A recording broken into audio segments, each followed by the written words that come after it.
Now, when I start saying rewards and penalties, I hope you start thinking about what we do with classroom management. Because while we try to be positive as much as possible, 98% of what we do in classroom management is rewards and punishments. Right? And it stems from our belief that students possess the traits we want them to exhibit, and that we just need the right combination of rewards and punishments to draw it out of them. Folks, the next time you experience the student you were thinking of when I talked about problem behaviors, I want you to remember Amy standing over there. Because when you ask them to make a change, and you ask them, and you ask them, and you reward them, and you punish them, and they keep doing it, it's like Amy said, she's still going to be here at 4 o'clock. It's not going to happen, and it doesn't have anything to do with the rewards and the punishments. It has everything to do with her inability to do it. She was motivated, right? It didn't matter. So why do your efforts fail? Because you're operating on trait theory. Stop it. All right? This is not about traits. This is about developing skills. People who do not respond to you have not been taught the basic skills of respect, discipline, and responsibility. And until you teach them those skills, you will continue to have those same problems. And these students will continue to exhibit minimal amounts of character. And you can change that. But it's about your perspective. Perspective is critically important. Again, 2 words today. The first one is perspective. If you walk out of here and you remember perspective, I can feel good because I've done something worthwhile. Let me talk about perspective in another way. I already gave away I was a track and field coach, so I like track and field examples, so I'm going to use one here. Anybody hear of Dick Fosbury before? A few people. Okay.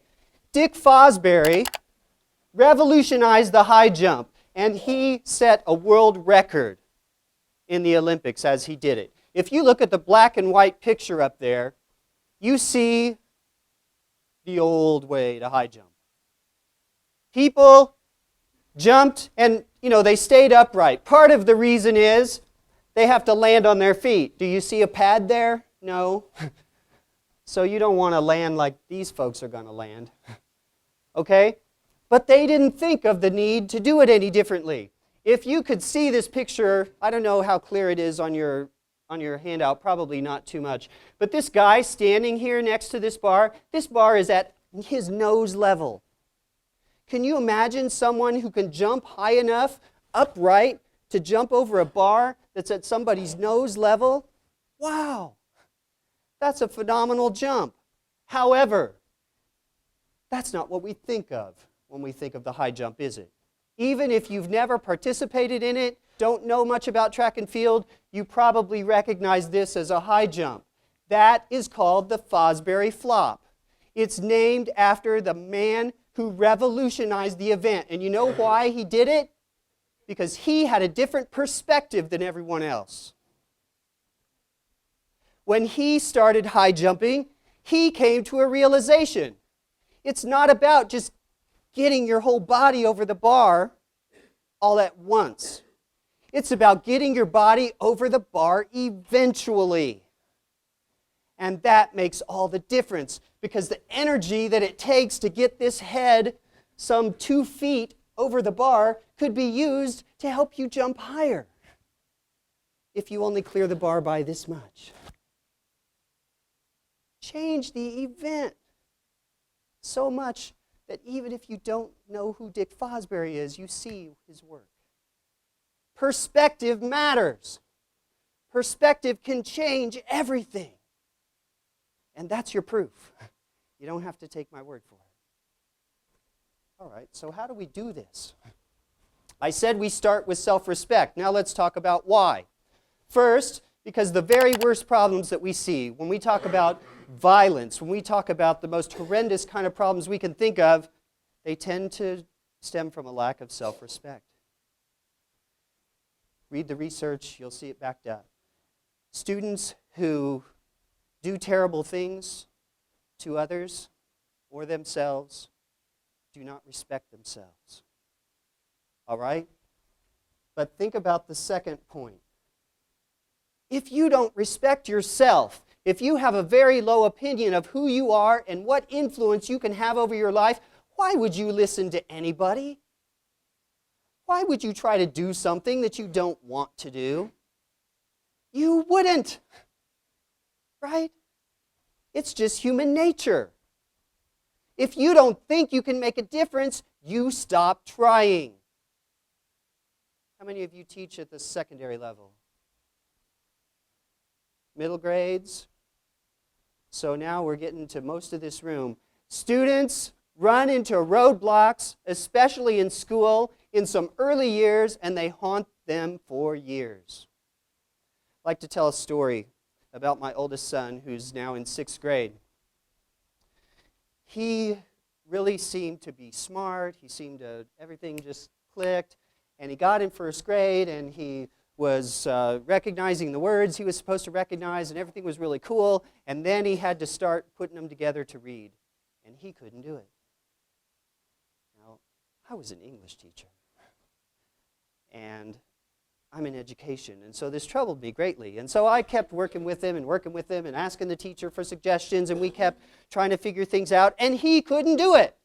And he got frustrated, and the more we tried to have him do it, the more frustrated he became, and he got to the point when we said, we're going to do reading now, he would cry. And I didn't know what to do. Well, we were kind of fortunate, because my wife has an aunt who has taught 1st grade for more than 30 years. And she kept giving us ideas, and giving us ideas, and giving us ideas, and one of them finally worked. And he got it, and he started to read. And by the end of 1st grade, he was reading the way his teacher expected him to. In fact, better than that. And he was saying, hey, Dad, can I take a flashlight to bed so I can read? I was like, oh, thank you. But you know what? Most kids don't have that. Most kids don't have that kind of experience and that kind of dedication from their parents. And you have these students in your classes. And when they run into a roadblock, nobody removes it. And they hit it, and they hit it, and they hit it, and they hit it, and it hurts so much that they stop trying. Because we all know that it's less painful to stop trying than to try and still fail. Why do your students continue exhibiting these behaviors? Starting to get the idea? We have to develop their self-respect. Question, go ahead. Is it a student's fault if they have low self-respect? No. But at some point, you have to do something different. But where is that? Where is that? Is that 16? Is that 17? There's no age. There's no age. You get to a point, I understand what you're saying, but you get to a point where you can help a student and you can tell them, yes, you can do this, yes, you can do this, let's keep trying it, let's try different ways, but they keep saying, no, I can't. And we're going to talk about exactly how to deal with that student today. So, excellent question. We're going to talk exactly about how to deal with that student, to get that student to try. Okay?